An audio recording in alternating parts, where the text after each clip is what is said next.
It's time for another Dice Tower review with the Chief, Bart Brunsheen.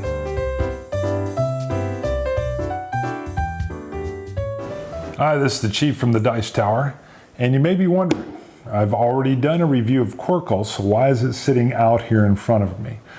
Well, I recently had a conversation with a gentleman named Christopher Ross. It turns out his wife is Susan McKinley Ross, who designed Qwirkle. They had seen my review and asked if I wanted to look at some of her other games. I said, yes, definitely. I love Qwirkle.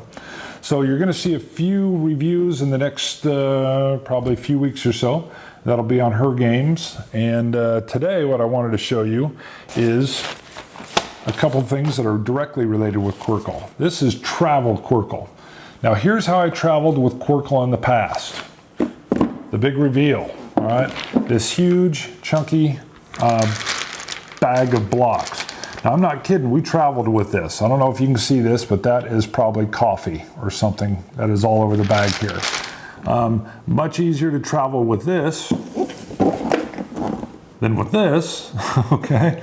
But I don't know, what do you got here? A pound and a half, 2 pounds? I did not know this existed, all right? We're gonna go in and take a closer look. But these are exactly the same as these, but they're nice and little tiny guys. The other thing I want to look at, and that we'll go in and take a closer look at, is Qwirkle cubes. Think of dice. These are 6-sided dice. They have all 6 shapes on the cube, but they're all the same color. So the purple cube will have all the different ones on there, but they're purple. And you get this cool little option of rolling the cube, or rolling kind of the dice, and then working with the shapes that you rolled. Adds a little bit of variability, because anybody that knows, I usually got my play pre-planned when I play Qwirkle, and it only gets messed up is if somebody steals it. So, and that's the only time you've got to worry about making a change on the fly. Now, I will tell you, that means this is a little bit longer, but we'll talk about that when we go in and look at it a little closer. Wait till you see the difference.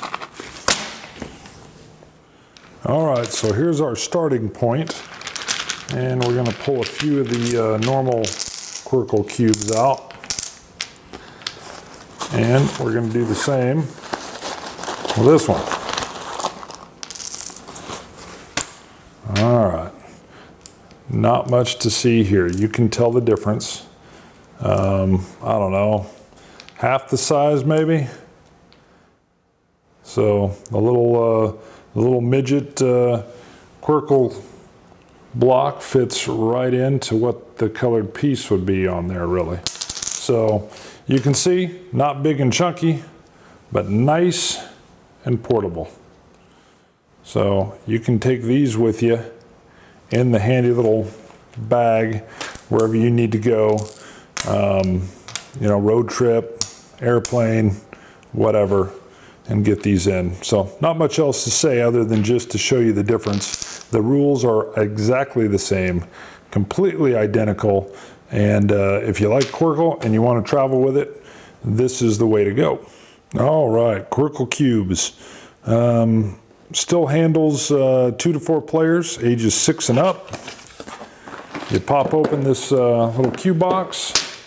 In sits more of a rounded, gusseted bag. All right, sits a little flatter, which is good because you're going to be digging into this all the time to get these lovely, luscious little cubes out of here. Did I just call cubes luscious? Yes, I did. I called them luscious. All right, just like dice, they've got that lighter wooden feel to it. You can see what I was saying earlier. It's got all 6 shapes on it, all in the same color. And what you do on your turn, at the very start of the game, everybody pulls out 6, just like Qwirkle. Everybody starts out with their 6. You give them a roll. Make sure I got 6 instead of 7. You simply give them a roll, and that's what you're going to have for your first setup. The rules are almost identical to the normal Qwirkle, and sorry, with all my glare, you can't really see these. Well, there you go, it's a little better. Similar start, actually identical start. However many, if you got all 4 people playing, you look and see who can score the most points on the very first set. So let's just say, wow, I can only get 2 on no matter what I do here. So I could start off with just greens, and if I was the one with the most, that would be the start, and that would be the beginning of our little Qwirkle build. I pull 2 more out of the bag at random, I roll them, and those become my little set that I'll have. It'll go around, everybody else will build off of what I've started here, and when it gets to me is when I'll have the interesting decision.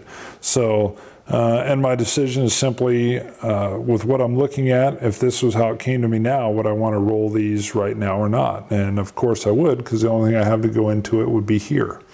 And I could choose to roll 3 of them and see if I could improve it, and that wasn't too bad. So I could come in, and it scores completely the same as before, just to cover scoring for those that don't know how Qwirkle works. When you lay into a matching group, the first thing is that you can't have identical symbols if they're the same color. There's 6 different symbols, so I couldn't repeat it with another green triangle or sorry, green square. But in this case, I used a clover, so I would score that. You count the one you put in, so that'd be 1, 2, 3 points. And then I used a yellow clover coming off in a completely different line. So now I have an additional 2 points for a total of 5. And that's simply it. Now, if you actually got a Qwirkle is when you get all 6 shapes of the same color, or all 6 shapes that are identical and different colors. When you lay in that 6th one, that's a Qwirkle. You get the 6 points for that, and then you get a bonus of 6 points as well. Not to mention you might have some offshoots, just like I did here, that might score you a few more points.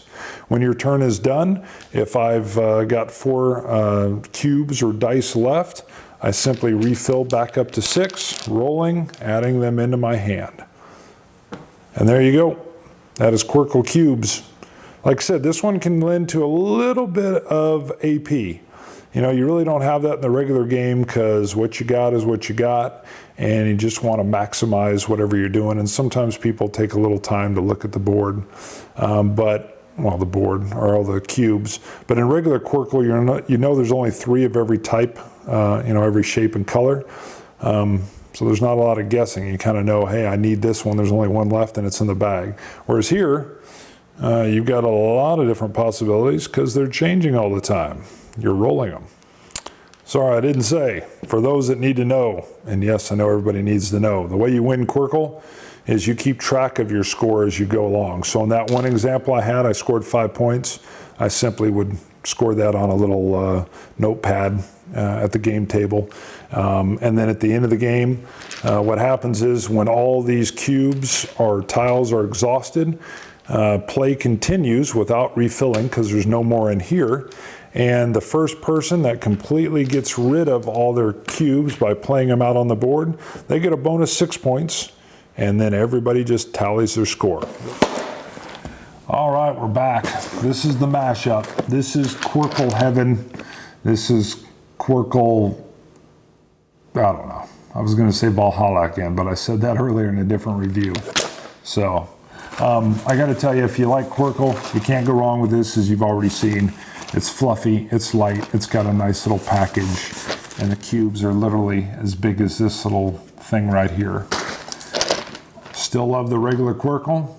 It's probably one of my favorites in terms of just introducing people to something and being able to say, hey, it's kind of dominoes meets Scrabble without the letters. All right, and we just simply go into it. This is probably more of a gamer's version of Qwirkle. It's got a little bit more, I don't know if you can really say strategic planning, but I can shoot for a goal. I can do something that varies it up a little bit. Yes, that varying is still very random, but I can pick if I want to roll 1, 2, 3, or all 6 of my cubes or my dice, and then go for it. You know, if all I need is a purple circle to make a Qwirkle, wow, you don't want to say that too often. If all I need is a purple circle to make a Qwirkle, and I've got 3 purple cubes, and none of them are currently circles, well, that's an easy choice. I'll be rolling them.